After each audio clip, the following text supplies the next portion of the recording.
que todo mundo fica aí no fundo, e tem medo. Engraçado, acho que isso é psicológico, né? Mas eu queria agradecer o convite para estar aqui hoje, nessa manhã, e tenho certeza que o pessoal especializado aí na área de lubrificantes e de graxas, de um modo geral, pode ficar um pouco surpresos com o título que foi colocado aqui. Agora, a organização, a Cell Solutions, decidiu que nós deveríamos começar dando uma visão global do mundo em que nós estamos vivendo hoje, para ver que contribuição cada um de nós pode dar para que os nossos negócios mesmo prosperem. Todos vocês, os especializados, sobretudo, estão trabalhando numa área extremamente importante da tecnologia nacional, tecnologia mundial, eu diria, que é a área de lubrificantes. Todos os produtos que nós utilizamos hoje, na realidade, fazem rodar o mundo, porque o inimigo comum do movimento é o atrito, como nós sabemos, e justamente hoje trabalho na redução desse processo. E se nós fizermos uma extrapolação entre os países e o trabalho que o lubrificante faz numa máquina, nós vamos ver que há uma semelhança bastante grande entre o que nós queremos obter da máquina em termos de eficiência e o que nós gostaríamos de obter em relação ao nosso comportamento, nossa sociedade, nosso país, em relação a essa mesma eficiência. O mundo tem progredido extraordinariamente. Hoje nós vivemos num mundo que é muito competente, sem dúvida nenhuma. E dentro dessa competência, nós precisamos encontrar os nossos graus de participação. E esse mundo está desenvolvendo com uma velocidade bastante grande. Se nós dissermos que o mundo se acelerou bastante no seu desenvolvimento, sobretudo nos últimos 30 ou 40 anos, mesmo as pessoas mais jovens aqui nesse auditório acompanharam o que está acontecendo nos últimos tempos, nós vemos que o mundo se acelerou extraordinariamente. Nos últimos 40 anos, quer dizer, nós vínhamos com certos conceitos consolidados, em particular na área eletrônica, que foi uma revolução na década dos 30, na década dos 40, e posteriormente sofreu uma nova revolução a partir da década dos 60, 70, entrando com a tecnologia digital que mudou completamente nossas vidas. Todos nós hoje temos no nosso bolso aí um telefone celular, que ele era absolutamente impossível há 40 anos por falta de conhecimento ao respeito. Hoje nós pegamos nosso telefone que está aqui no bolso, discamos para lá o Oriente Médio, o Extremo Oriente, podemos falar com outras pessoas de uma forma instantânea. Por outro lado, na área das comunicações, mesmo na televisão, nós sabemos o que está acontecendo no mundo no instante que isso está acontecendo, através de um sistema tecnológico extremamente sofisticado, baseado em satélites repetidores, geoestacionário em torno da Terra. Quer dizer, vivemos num mundo hoje que, sob certo aspecto, está aceitando o novo, a ideia nova, a inovação como um denominador fundamental, comum e que nos afeta a todos. Nós entramos numa loja, se tiver um vendedor realmente habilitado, ele rapidamente nos convence a não comprar o que nós íamos comprar, porque alguma coisa nova está surgindo. E é impressionante o que está acontecendo. Por exemplo, a revolução do iPad, provocada pelo Steve Jobs, da Apple, lá dos Estados Unidos. Eu acho que há 4 anos, no passado, nenhum de nós imaginava que nós precisávamos de um iPad. Não fazíamos nem ideia do que seria isso. De repente, o Steve Jobs inventa esse negócio aí, e hoje todo mundo precisa de um iPad. Na semana passada, numa loja lá em Nova York, eles lançaram um novo modelo. Diz que tinha gente na fila, na véspera, às 2 horas da manhã, para poder comprar o novo produto que estava surgindo. De modo que, nesse ambiente que nós estamos vivendo, nós brasileiros, que vivemos num país continental como o nosso, um país realmente fascinante sobre vários aspectos, nós vemos que nós podemos preencher um belo espaço no mundo que nós não estamos preenchendo. E deveríamos trabalhar para isso. para nós participarmos mais intensamente dessa revolução que está acontecendo. E de ousar mesmo, ter a coragem de modificar, porque, sem dúvida nenhuma, uma boa ideia hoje derruba uma grande. Não há a menor dúvida quanto a isso. As pessoas aí mais antigas, um pouco, se lembram da grande empresa, a maior empresa eletrônica do mundo, que era a RCA dos Estados Unidos. Essa companhia simplesmente desapareceu porque não acreditou na tecnologia digital. Ela não existe mais, acabou. Aí aparece com países que nós jamais poderíamos imaginar, que a Coreia do Sul, por exemplo, menor que o estado de São Paulo, está fazendo um estrago no mercado mundial, com inovações as mais avançadas, inclusive na pátria da indústria automobilística mundial, a região norte dos Estados Unidos, lá com sede em Detroit. O ano passado elegeu o Hyundai, o carro do ano, que foi um tapa na cara dos dois lados dos americanos, de vir que um sujeito lá de overseas, como diziam os americanos no passado, pessoal do outro lado do oceano, que não produzia quase coisa nenhuma, começou a fazer peso na maior economia do mundo.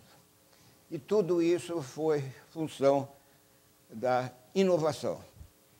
Inovação que começa com o quê? Eu diria, na realidade, tem a sua raiz em sonho. Um sujeito que sonha fazer uma coisa e que ousa tentar transformar esse sonho em realidade, transformando isso num processo criativo. E esse processo criativo, para chegar ao mercado, acaba produzindo produtos que vão atender a demanda fundamental hoje do consumidor mundial, que é pelo produto novo, produto melhor. Os senhores e mesmo as senhoras, quando estão comercializando a área de lubrificantes, quando usam isto aqui, é coisa recente, é novidade, acabou de ser inventado, pode ter certeza que está um bocado de gente interessada querendo saber do que se trata. Parece que é qualquer coisa igual à natureza, né? A natureza colocou como regra para os seres vivos, de um modo geral, que o novo fica velho. Quer dizer, um processo de renovação espetacular, criado como regra e como lei fundamental da natureza. E, sem dúvida nenhuma, tudo isso está baseado numa sociedade que poderíamos chamar sociedade do conhecimento, sociedade da competência. Hoje a escola ganhou uma proeminência imensa. O Brasil, infelizmente, ainda tem certas posturas em relação ao sistema de formação das pessoas, nosso sistema educacional não está acompanhando a evolução que está acontecendo lá fora, mas, sem dúvida nenhuma, num mundo que se globalizou, porque nós estamos tendo produto do mundo inteiro. Aqui em São Paulo, qualquer outra cidade, qualquer um de uma outra cidade, atravessa a rua e compra um produto chinês, ou produto coreano, ou produto de outros países mais tradicionais, como países europeus e países Estados Unidos, e nós vemos que tudo isso está aqui presente no nosso país.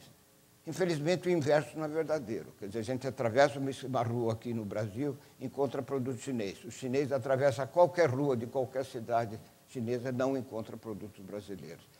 Isso representa uma oportunidade de mudanças que nós podemos enfrentar.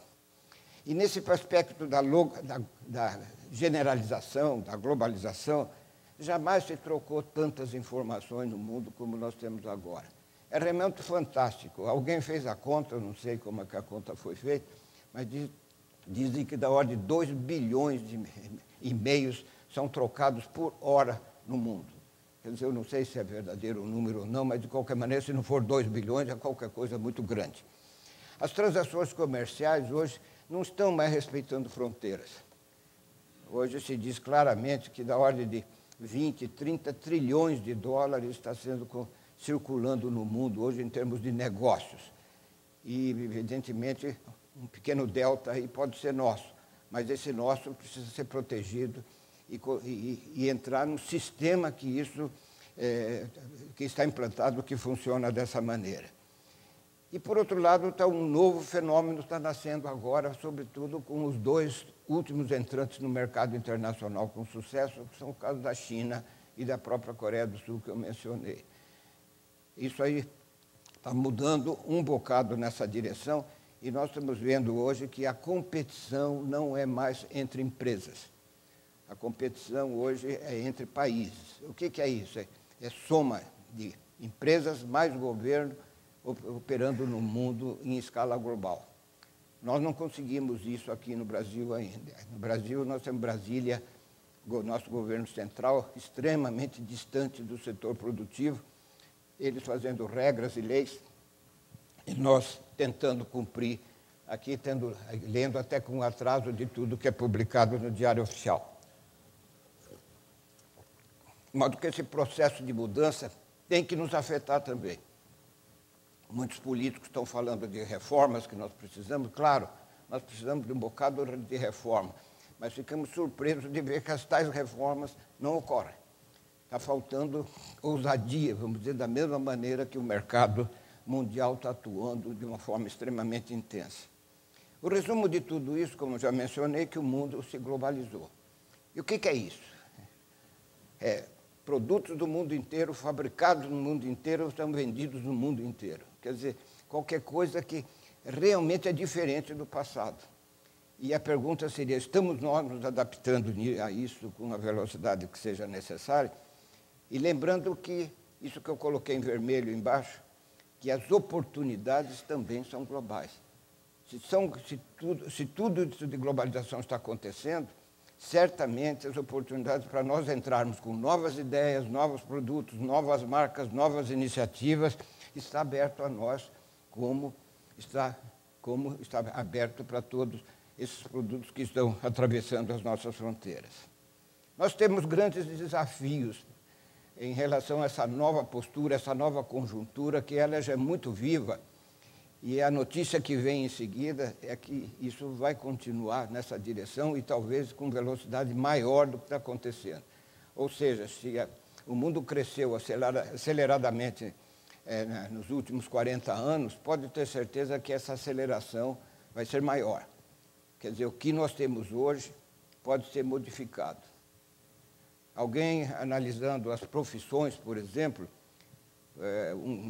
uma empresa do Rio de Janeiro fez um estudo nessa direção, estava indicando que, da ordem das 10 atividades ou profissões, se a gente puder dizer, que hoje estão mais procuradas, 6 delas não existiam no ano 2000.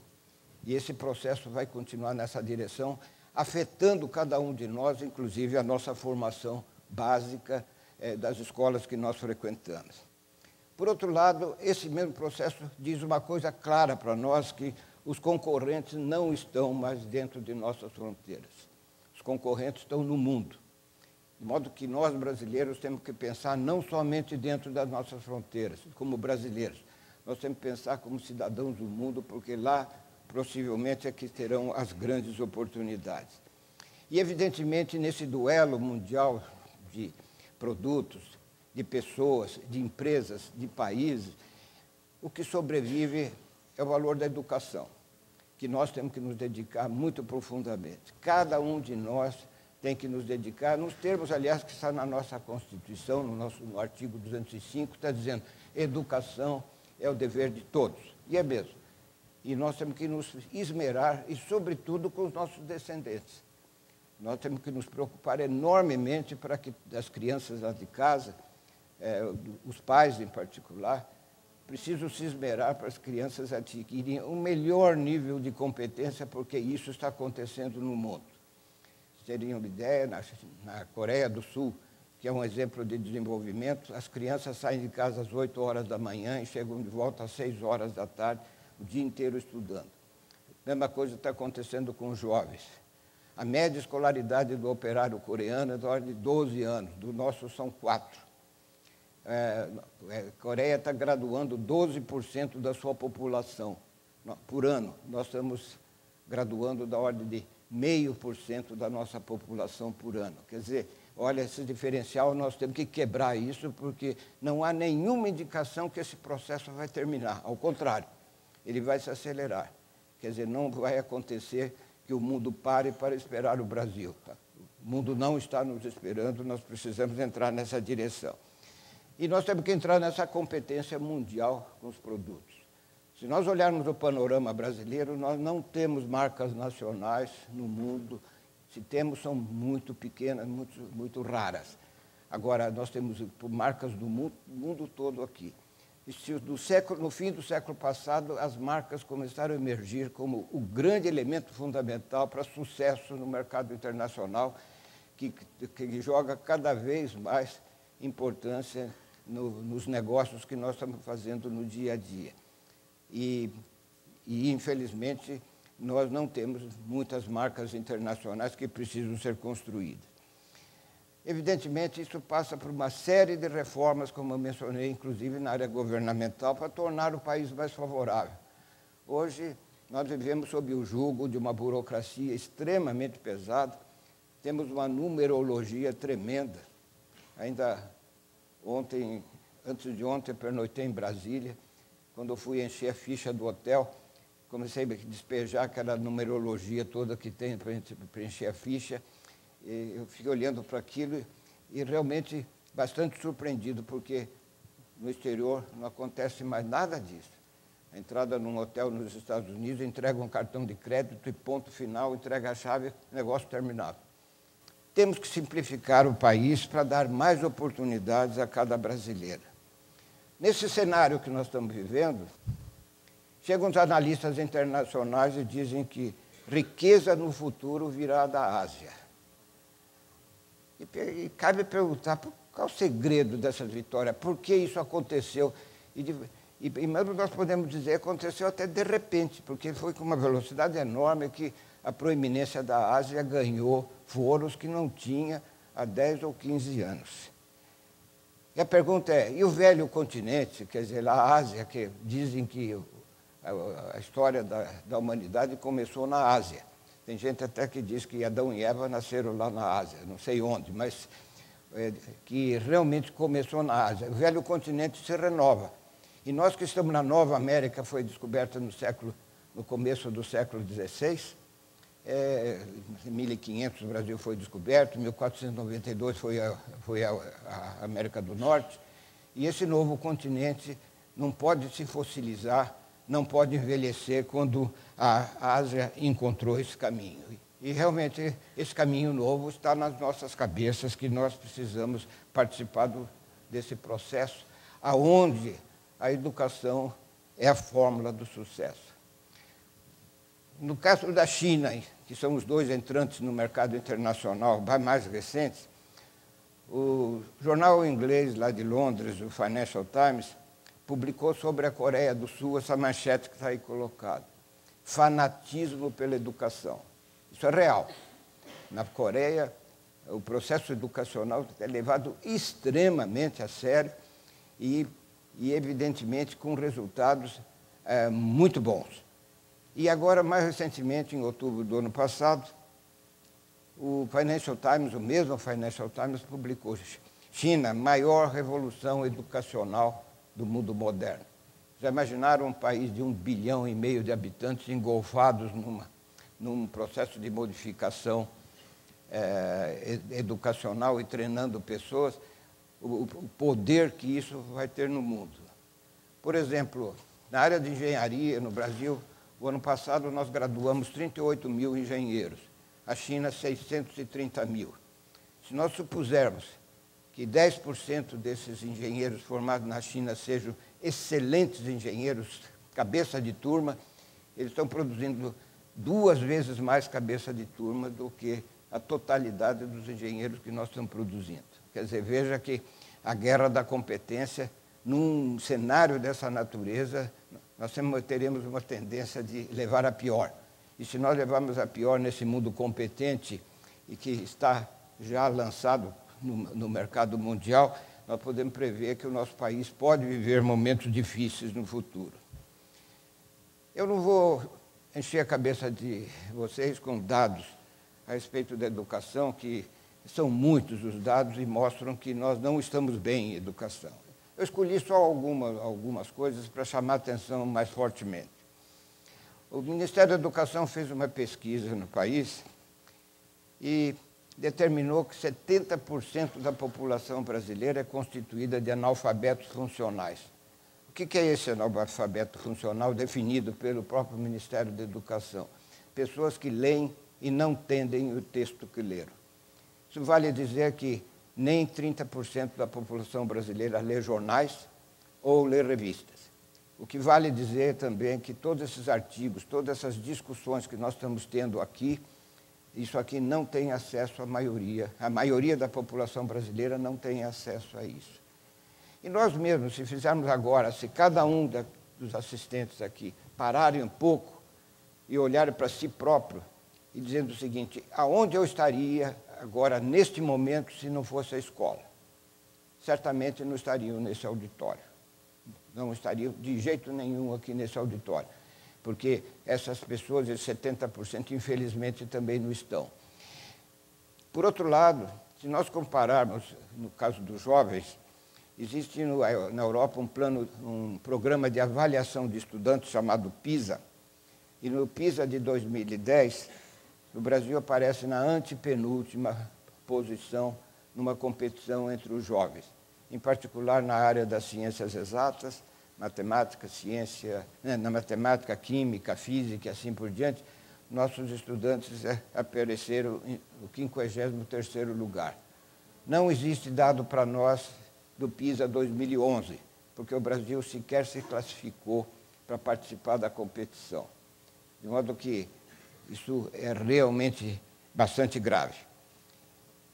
Mas, não ficando no domínio da crítica, eu diria, nós temos que pensar o que nós temos que fazer, que trabalho que nós temos que fazer para que isto não continue e não se perpetue. Porque se perpetuar, o nosso cenário de riqueza, de qualidade de vida, de progresso, pode ser esfumaçado. No caso, por exemplo, desses países que estão vencendo no mundo através da educação, isso está sendo mostrado com extremo apuro. E o Brasil precisa, para isso, aplicar uma real prioridade na educação. O Brasil não tem prioridade para a educação como merecer uma manchete como a Coreia do Sul de fanatismo para a educação. E isso exige mudanças. Mudanças essas que, devido ao posicionamento dos nossos governantes, que ocuparam a posição de tomar todas as decisões do país, precisam ser chamadas a atenção. Eu trabalho hoje, entre várias atividades que tenho, numa companhia de educação e cultura. E nas nossas conversas nós começamos a colocar aquilo que eu mencionei agora há pouco. Ok, o cenário está ruim, temos reclamações a fazer, o que nós vamos fazer para contribuir para uma solução? Então, conversando com alguns juristas bastante importantes aqui de São Paulo, de Brasília, do Rio de Janeiro, nós fizemos 3 projetos de lei para levar ao Congresso Nacional. O primeiro deles, eliminar a tributação sobre os estudantes. O Brasil parece que é o único país do mundo que tributa a educação.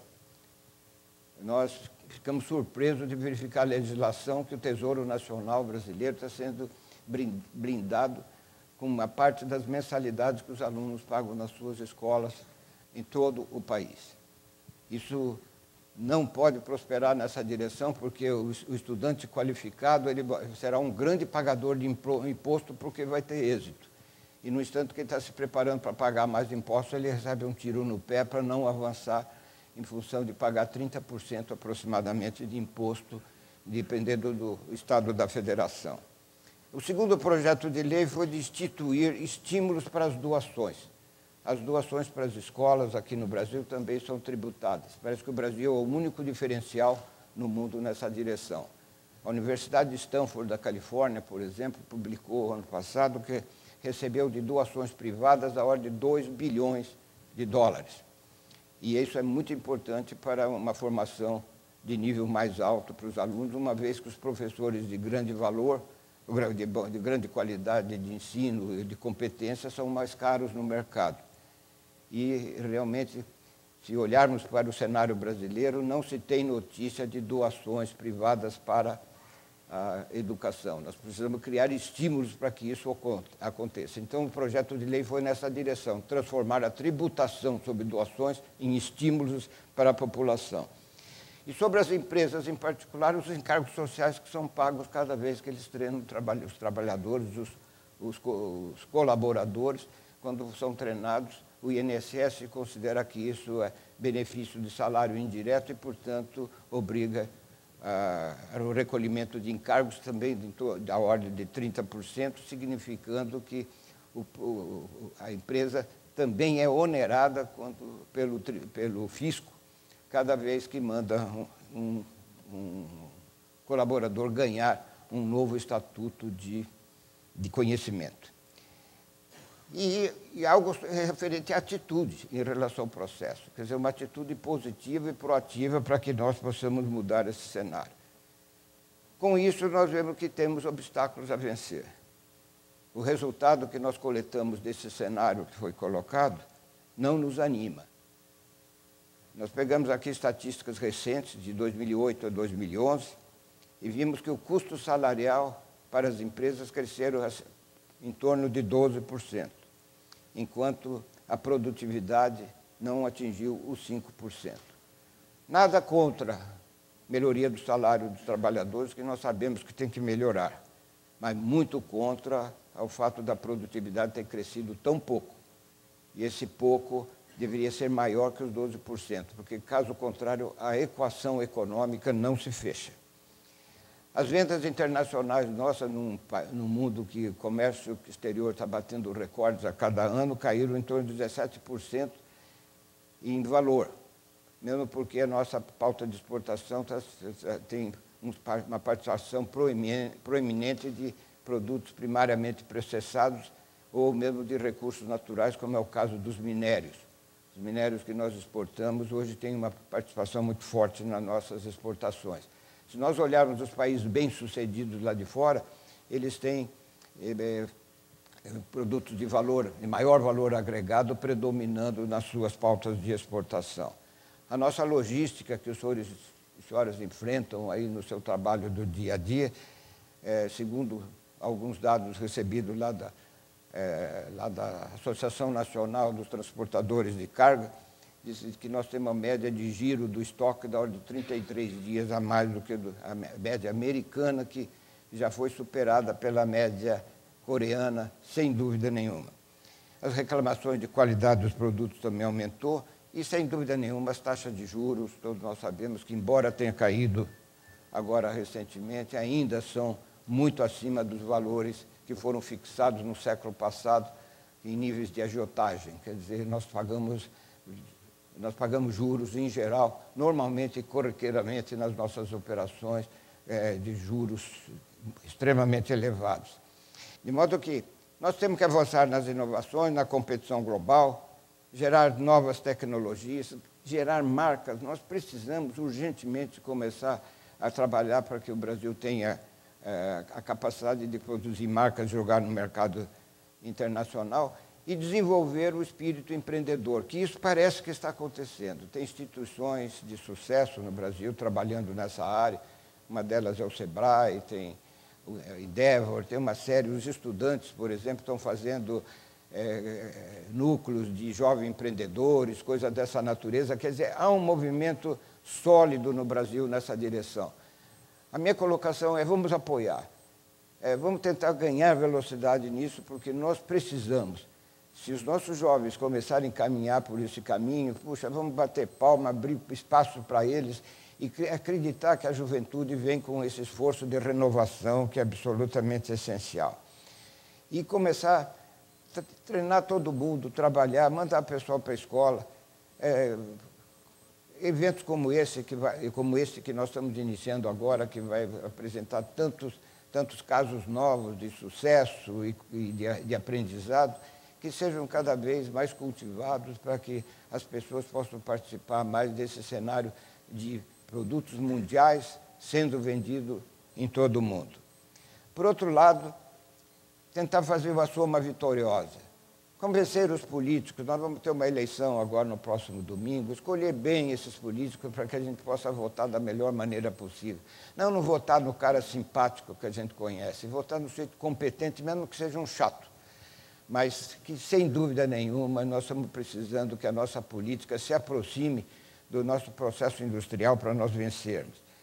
As várias atividades nas empresas, diretores, gerentes, colaboradores, pessoal de inovação, marketing, vendas, enfim, tudo buscar processos novos, mais eficazes, mais baratos, tentando fazer com que o Brasil, que hoje já não é mais um país competitivo, volte a sê-lo, que nós estamos um pouco distantes.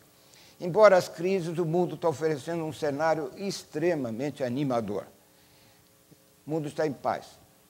Há uma revolução lá na China, na Síria, nós temos problema no Afeganistão, alguma coisa no Iraque, mas, de um modo geral, não há nenhum clima para iniciar uma guerra mundial como Hitler iniciou em 1939. Não há mais. Hoje, as negociações são mais nas mesas diplomáticas, as discussões aparecem mais em manchete de jornal, mas, na realidade, arma no campo para matar gente, coisa dessa natureza, isso já era coisa do passado. O comércio exterior está batendo recordes a cada ano. Nós não podemos pensar mais só no mercado brasileiro. Nós, como cidadãos do mundo, temos que avançar também em cima do mundo e participar intensamente do comércio exterior para que os nossos produtos também possam sair para fora.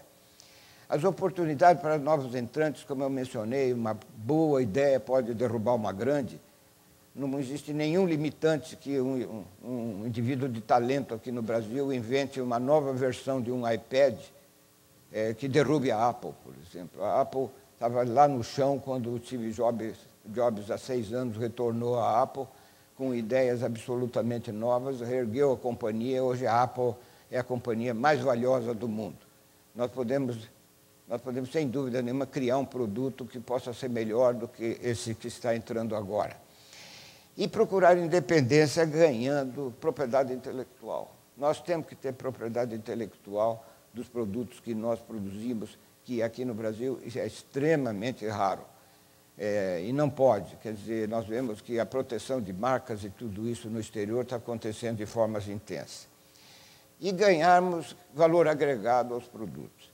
Se nós dermos uma olhada nessa tabela, a nossa balança de comércio exterior prevalece os produtos commodities, que estão aqui na primeira linha, valendo aproximadamente 50 centavos de dólar por quilo.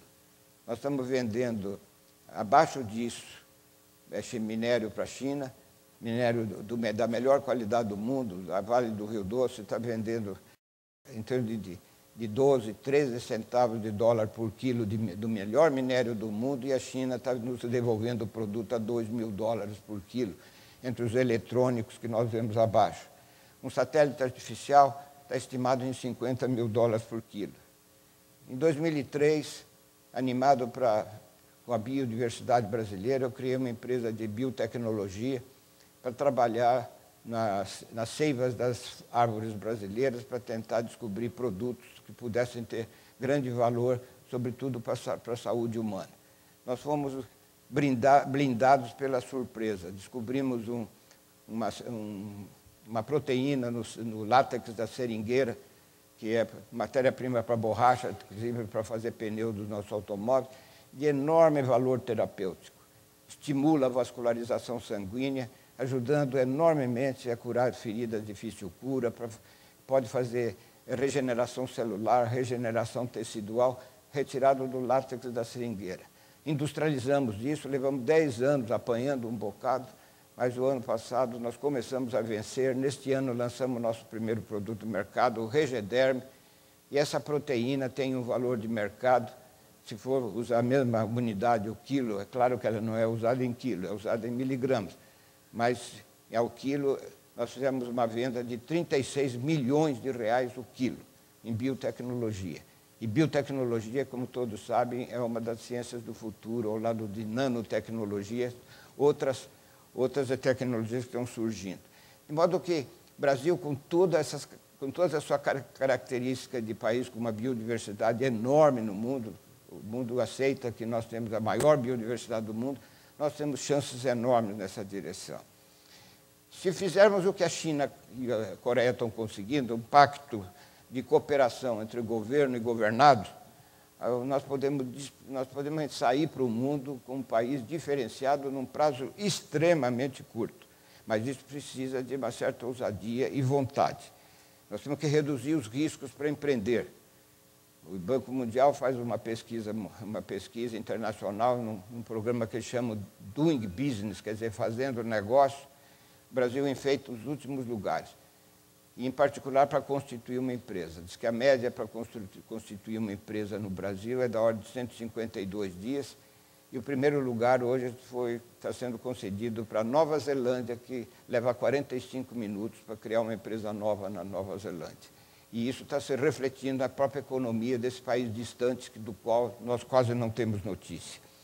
Os estímulos à pesquisa estão tanto na área científica e tecnológica, e facilitação, quer dizer, começar a pensar em desregulamentação. Nos Estados Unidos, em particular, de 30 em 30 anos, eles fazem uma desregulamentação setorial de alguma coisa. Na área de aeronáutica, que é a área de minha atividade, a última desregulamentação americana foi de 1995, e resultou numa lei espetacular que levaram os americanos a captar 40% do tráfego mundial de transporte aéreo, estimado em torno de 3 trilhões de dólares por ano. Significa que o mundo está mandando para os Estados Unidos 1,2 trilhões de dólares por ano, quase o PIB brasileiro só em remuneração de transporte aéreo, em consequência de uma lei dinâmica que botou os Estados Unidos competindo largamente. No Brasil, na área do transporte aéreo, nós somos importadores de transporte aéreo. As companhias estrangeiras vendem muito mais passagens aqui no Brasil do que nós vendemos para fora. Eu vou tomar um pouquinho de tempo falando sobre a indústria aeronáutica brasileira, que eu participei intensamente desse processo, e usando essas ideias e mostrando que essas ideias prosperaram. Nós criamos uma marca. Nós temos essa marca internacional que é nossa. A marca Embraer está no mundo todo, e o processo de criação da Embraer foi precedido por todos esses pensamentos que foram colocados aqui, em termos de competitividade, competência. A aeronáutica lançou a criação do Instituto Tecnológico de Aeronáutica, que foi a primeira escola de formação de engenheiros aeronáuticos no país, por inspiração do então coronel Casimiro Montenegro Filho, um grande cearense, que sonhou, e ele dizia claramente que o Brasil só fabricaria aviões se antes fabricasse engenheiros e técnicos. Quer dizer, mostrando que na raiz de qualquer tipo de trabalho produtivo, a educação entra com um papel privilegiado. E foi aí, então, que uma pequena equipe que eu tive a sorte, eu diria, de liderar, em 1965, que nós começamos a pensar seriamente que o Brasil precisava fabricar avião. Não era possível que um país continente como o nosso, precisando do avião como elemento claro de integração nacional, que importasse todos os seus aviões da França e dos Estados Unidos. Isso, na década de 60, era realmente uma verdade. E aí nós começamos a buscar uma oportunidade no mercado. Que avião nós poderíamos fabricar que nós ficássemos mais ou menos livres da competição mundial e que pudéssemos desenvolver algo que pudesse ser de interesse dos consumidores, ou melhor, dos operadores das linhas aéreas. E foi aí que nós descobrimos que o transporte aéreo no Brasil estava encolhendo. Devido à presença dos aviões remanescentes da Segunda Guerra Mundial, nós chegamos a ter, em 1957, 400 cidades atendidas pelo transporte aéreo. Em 1965, quando nós estávamos desfilando com essas ideias, nós vimos que o Brasil tinha apenas 45 cidades que detinham o transporte aéreo. E foi aí que nós vimos um nicho mercadológico, quer dizer, fazer um avião que pudesse ajudar o transporte aéreo a voltar a ter as 400 cidades que tinha no passado. Nós não tínhamos percebido, mas que os Estados Unidos, em particular, o maior mercado aeronáutico do mundo, o fenômeno era semelhante. E aí vimos que precisava de um avião menor do que estavam sendo feitos. Os jatos estavam entrando em serviço, precisando de pistas mais longas, muito melhor infraestrutura, que se nós pudéssemos fazer um avião que pudesse operar de uma forma autônoma, em pistas não preparadas, em aeroportos mal equipados, que nós poderíamos preencher um bom segmento da demanda nacional inicialmente e da demanda mundial.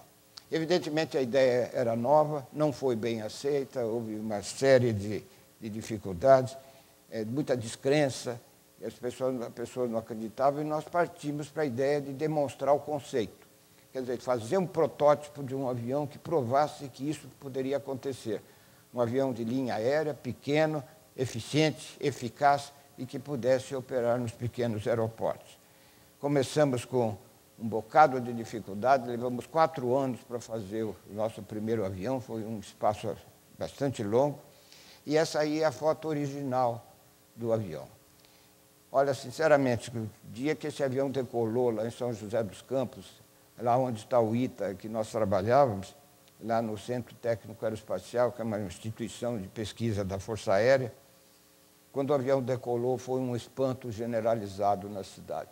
Ninguém imaginava que eles nos chamavam os caras do outro lado da Dutra, porque nós ficamos do outro lado da estrada aqui do Rio São Paulo. Os caras do outro lado da Dutra fizeram um avião que decola. Aí foi realmente um espanto em São José. Agora, o espanto foi muito maior quando o avião pousou. Porque aí disseram, olha, o avião deles decola e pousa. Olha que coisa extraordinária, né? E uma senhora, nós queríamos fazer esse voo razoavelmente em segredo, mas o segredo furou e encheu de gente lá assistindo. E quando o avião decolou, estava mais ou menos nessa posição da foto, uma senhora bateu no meu braço, olhou para o avião e perguntou, precisava ser tão feio? Ela não sabia que nós tínhamos feito esse avião no martelo, com as ferramentas primárias, com maior falta de recursos, e muita coisa dentro do avião não funcionava aquele dia, né? Mas funcionou o suficiente para ele decolar e pousar. É claro que hoje, naquela época, nós não dizíamos nada. Hoje pode dizer, porque tudo aconteceu, deu certo, então não tem ninguém a reclamar. Né?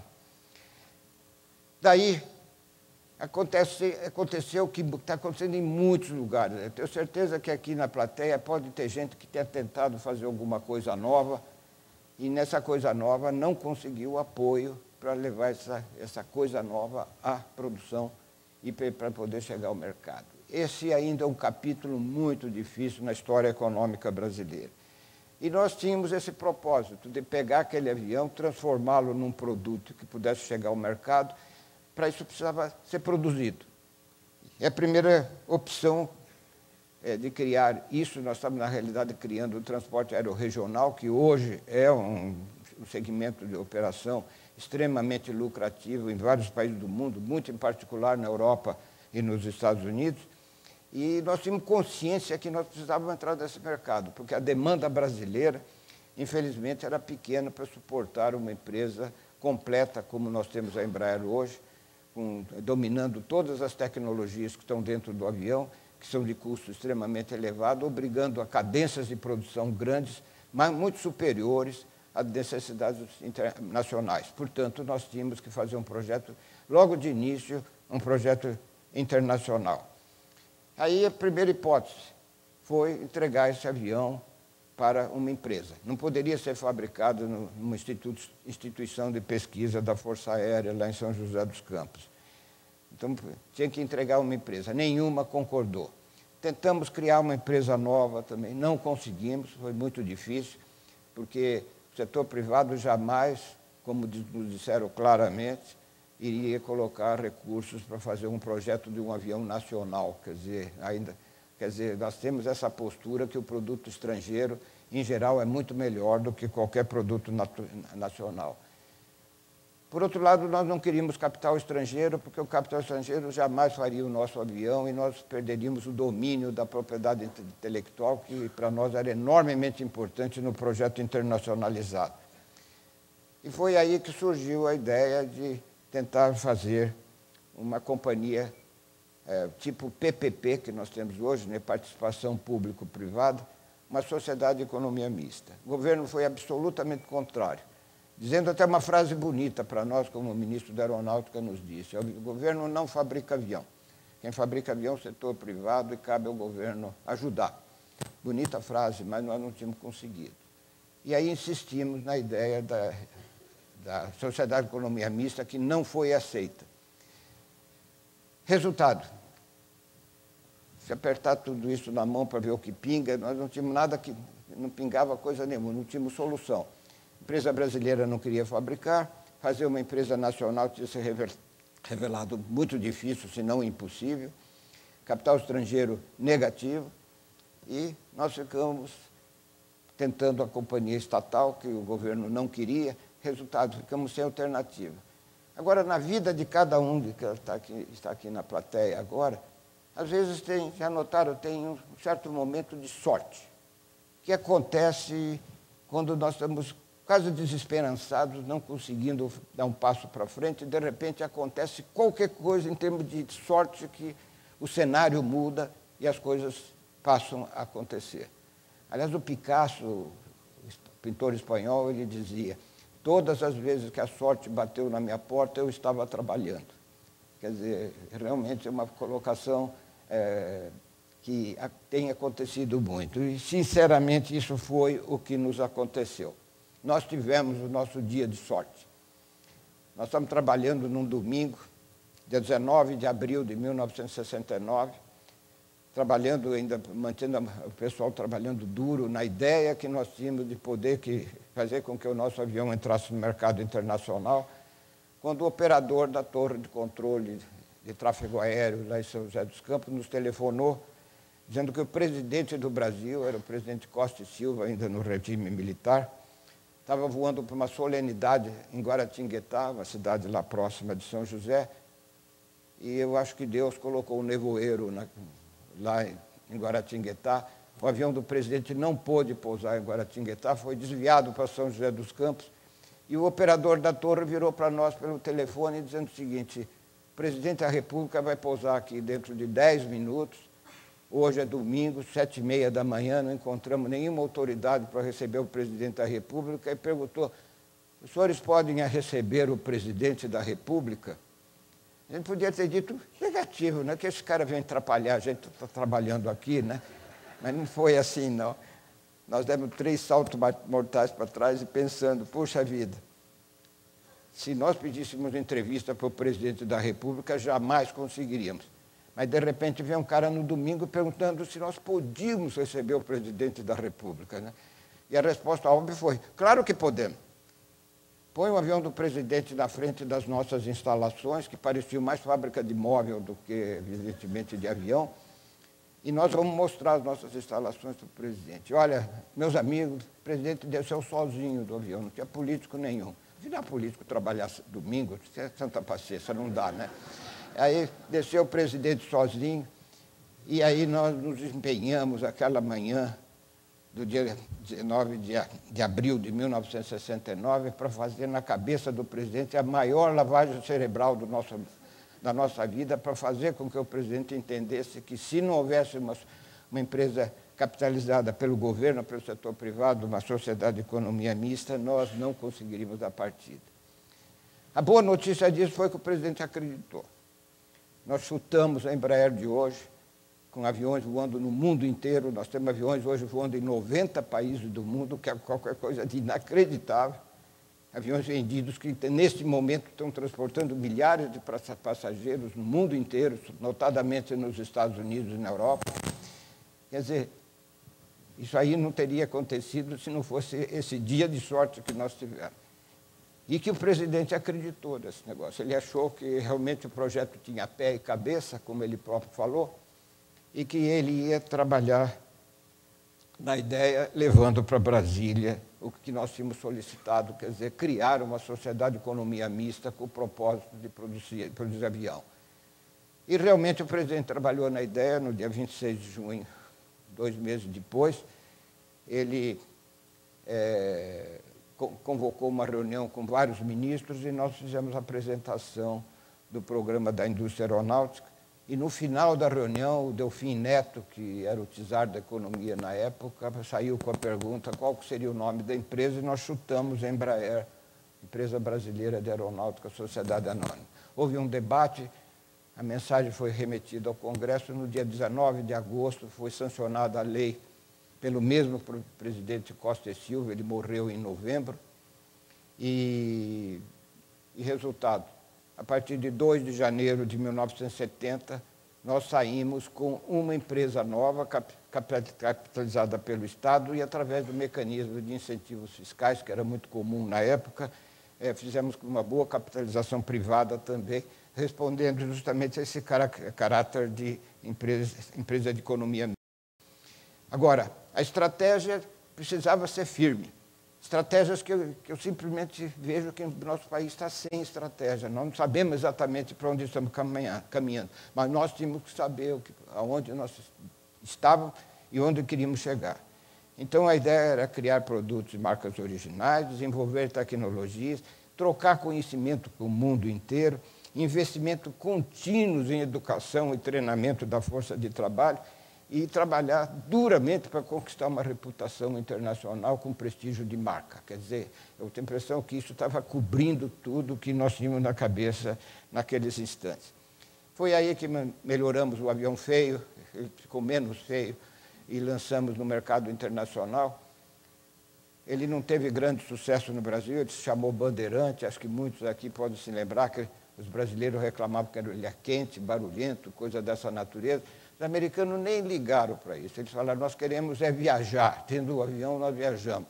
Aqui que a Varig, naquela época, oferecia até caviar no primeira classe, coisa dessa natureza, num grau de sofisticação que os americanos nem ligavam a mínima. Eles falaram, queremos viajar. O avião voa, chega no destino, é isso que nós queremos. Resultado, vendemos uma quantidade imensa de Bandeirantes nos Estados Unidos, que foram o nosso passaporte para a entrada no mercado mundial. O Ministério da Agricultura encomendou um avião agrícola, que está em produção até hoje, voando em 17 países do mundo, com uma pauta de exportação bastante expressiva. A FAB nos ajudou encomendando um avião de treinamento, que nós fizemos em parceria com os italianos, e nessa parceria foi ótima, porque vieram muitos italianos, vieram da Itália, começaram a trabalhar conosco, ficaram um longo tempo trabalhando conosco. As meninas de São José dos Campos casaram com os italianos, eles não voltaram para a Itália, e nós tivemos uma nova imigração italiana ajudando o nosso progresso para frente. Quer dizer, ainda temos italianos trabalhando na Embraer até hoje. Fizemos um avião pressurizado em 1983 para corrigir problemas que o nosso primeiro avião estava apresentando, porque é lógico, qualquer tipo de empreendimento a gente tem que começar subindo a escada a partir do primeiro degrau. E isso foi o que nós tivemos que fazer. Não tínhamos o avião mais moderno do mundo, mas nós tínhamos que caminhar para ter os aviões mais modernos do mundo como nós temos hoje, né? Fizemos o Tucano, um avião de treinamento que hoje é considerado o melhor avião de treinamento do mercado mundial.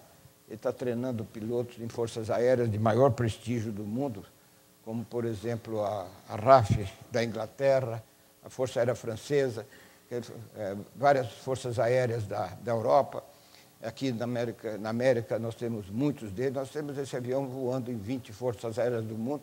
E o ano passado ganhamos uma concorrência nos Estados Unidos, que ainda não levamos por causa da guerra de tapete, que surge depois da concorrência. Mas, efetivamente, numa competição americana, já ganhamos a concorrência, estamos esperando só resolver o negócio da eleição nos Estados Unidos para voltar à carga e poder ganharmos, efetivamente, na prática, o que nós já ganhamos no papel. Em 1980, fizemos um novo acordo com os italianos para entrar na área do jato. Na área do jato, produzimos nosso primeiro avião comercial a jato durante o processo de privatização da Embraer, que ocorreu entre 91 e 94. Esse avião, 145, está voando em cerca de 50 países do mundo com grande sucesso e é considerado um dos grandes êxitos da indústria aeronáutica moderna. E agora, recentemente, estamos com aviões de 70, 120 lugares sendo vendidos em 90 países, como eu mencionei. Inclusive, aqui no Brasil, agora, conseguimos começar a vencer a resistência de produto nacional vendido para empresas brasileiras. A Azul começou a comprar nossos aviões, a Trip já comprou, a Webjet, a Trip, e outras companhias estão começando a negociar os aviões brasileiros. Eu tenho certeza que alguns aqui da plateia já voaram nos nossos aviões, aqui no Brasil mesmo, e engraçado que os brasileiros estão gostando do produto brasileiro e acham que o produto é bom. Quer dizer, por outro lado, a Embraer entrou recentemente na área dos aviões corporativos, dos aviões executivos, e nós já estamos caminhando para a liderança nesse mercado mundial, onde existem companhias tradicionais, a maior competência, embora os nossos produtos estejam sendo considerados de produtos de muito boa qualidade e avançados em tecnologia. A FAB continua nos apoiando um bocado, encomendou um avião cargueiro que está prenunciando um enorme sucesso internacional num mercado que é dominado integralmente pelos Estados Unidos. É uma competição direta com os Estados Unidos de um avião cargueiro muito melhor do que os americanos estão colocando no mercado. Esse avião não voou ainda pela primeira vez, vai voar em 2014 e provavelmente a partir de 2017 ele vai entrar em linha de produção, porque o ciclo de produção de um avião realmente é longo. E com isso, meus amigos, foi criada uma multinacional, só que é uma multinacional nossa. A sede dela é em São José dos Campos e nós estamos no mundo inteiro com aviões sendo vendidos, assistência técnica, peças de reposição sendo oferecida, treinamento de pilotos, de mecânicos, empresas de leasing internacional para fazer a comercialização, quer dizer, uma empresa industrial e comercial preenchendo todos os escaninhos necessários para a companhia poder ter uma presença mundial. E, novamente, aquilo que eu mencionei no começo da palestra, propriedade intelectual, como planejado, é nossa. Quer dizer, tecnologia nacional, marca nacional, quer dizer, com liberdade, portanto, de vender em todos os países do mundo sem nenhuma restrição. Como destaque desse exemplo, que pode ser extrapolado para outros, eu diria que uma visão empreendedora precisa predominar sempre das nossas empresas. Nós temos que olhar para as nossas empresas e ver aonde que nós podemos o tempo inteiro avançar. O grande presidente da General Electric, Jack Welch, na década dos 90, ele dizia que gastava a maior parte do tempo dele a pensar exatamente nisso, onde ele poderia estar com a presença da General Electric. E a General Electric, como sabem hoje, é uma companhia que tem 1.200 subsidiárias no mundo inteiro, com milhões de empregados e produzindo os mais variados produtos, desde os produtos comuns que nós utilizamos até produtos de defesa. Precisamos de captar recursos, criar esses recursos, fazer mais ou menos como a Califórnia. A Califórnia desenvolveu uma indústria de venture capital que garante capitais de risco para que as empresas possam crescer e se desenvolver. O processo que a Embraer conseguiu foi com a capitalização inicial governamental e hoje ela participa do mercado internacional através das bolsas. Nós temos 35% hoje dos nossos mercados que saem da Bolsa de Nova York, dos nossos recursos saem da Bolsa de Nova York e 45% da Bolsa de Paris.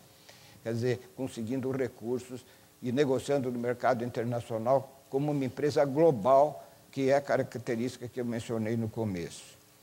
Temos que produzir produtos novos permanentemente. Inovação pautar praticamente todas as decisões do governo.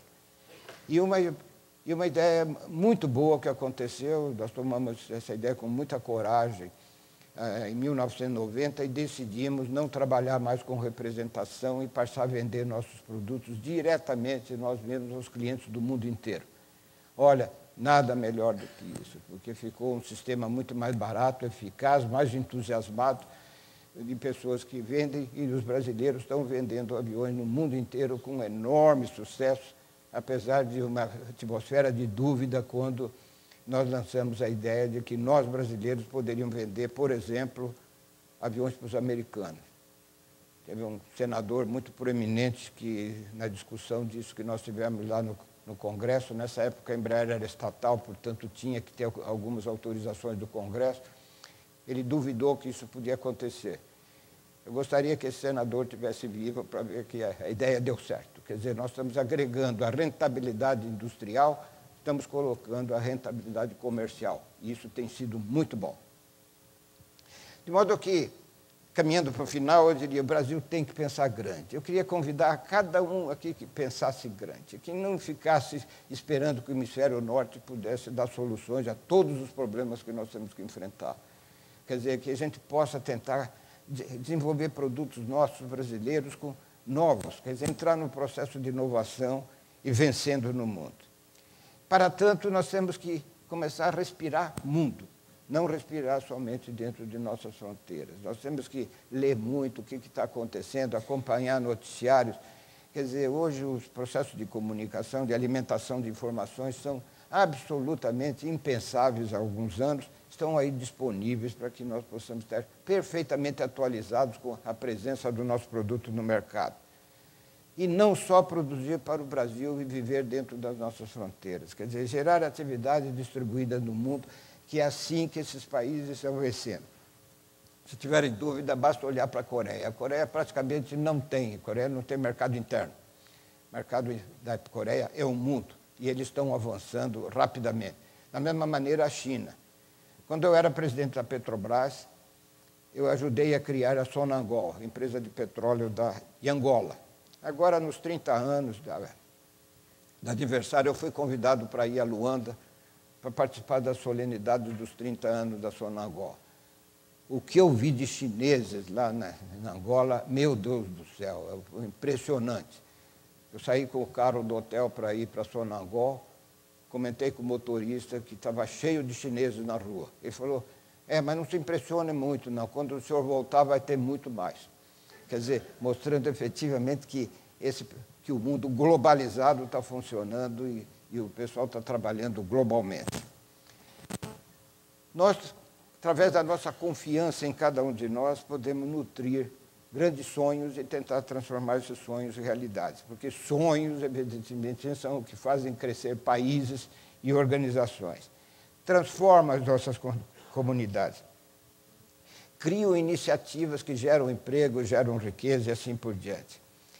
E o que nós temos que fazer é que a nossa sociedade seja muito mais permissiva, assim como o governo, para contribuir que nós possamos ter resultados. Que eles também aceitem as mesmas regras de inovação e possam produzir coisas novas. E a sugestão é experimente empreender, caminhar para um caminho novo, ousar mesmo e acreditar que pode ter resultado. Quer dizer, algumas vezes quebra-se a cara, como na própria Embraer nós quebramos a cara algumas vezes. Mas tropeçou, caiu, levanta de novo e continua caminhando. E asseguro que esse caminho, por mais arriscado que possa parecer, certamente vale a pena. Um amigo meu, lá de Curitiba, o superintendente do Instituto Superior de Administração e Economia, o ISAE, lá da Fundação Getúlio Vargas, o Norma é um velho amigo, ele disse essa frase que eu estou estampando aqui para vocês. Nós vivemos hoje, ou o mundo vive, um momento único. E somente a nossa atitude em relação ao futuro poderá concretizar o Brasil de amanhã que nós desejamos. Entre as economias mundiais, a educação no Brasil será a condição essencial. Temos que educar os nossos brasileiros, os nossos descendentes, da melhor maneira que nós pudermos. E termino Norman dizendo que se nós não nos prepararmos agora, nós corremos um risco, e esse risco existe, de comprometer a trajetória que nós desejamos para o nosso Brasil e sobretudo, para os nossos filhos e netos. O Brasil tem um papel preponderante. Nós temos um território imenso, uma população de quase 200 milhões de habitantes, e nós temos que nos apaixonar por essa ideia. Apaixonar por essa ideia de acharmos que nós podemos fazer cumprir uma trajetória diferenciada, como os chineses estão conseguindo, como os coreanos estão conseguindo, como conseguiu no passado o Japão e como conseguiram outros países tradicionais da Europa e da América do Norte. E realmente a base está na educação, capacidade de criar, de inovar, transformar essa inovação em produto que vá ao mercado, usar a nossa liderança na escala que seja possível e com competência gerencial de produzir produtos a preços competitivos internacionais. Tudo isso pode nos levar a emergir como um país novo, como está acontecendo hoje com a própria China e com a Coreia. As oportunidades estão abertas. O mundo é global, como eu mencionei. E precisa apenas de iniciativa para a gente chegar lá. De modo que esses atributos de coragem para avançar acreditando no sucesso é muito bom.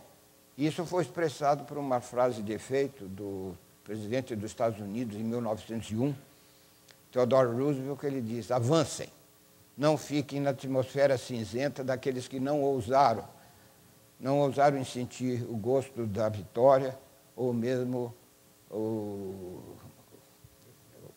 o mau gosto, vamos dizer, da derrota, porque o processo de aprendizado obriga a isso. Alfred Einstein, o grande físico alemão, diz que a mente que se abre para uma nova ideia não volta ao tamanho original. O cuidado que a gente tem que tomar é apenas de não ficar cabeçudo, cheio de novas ideias, né?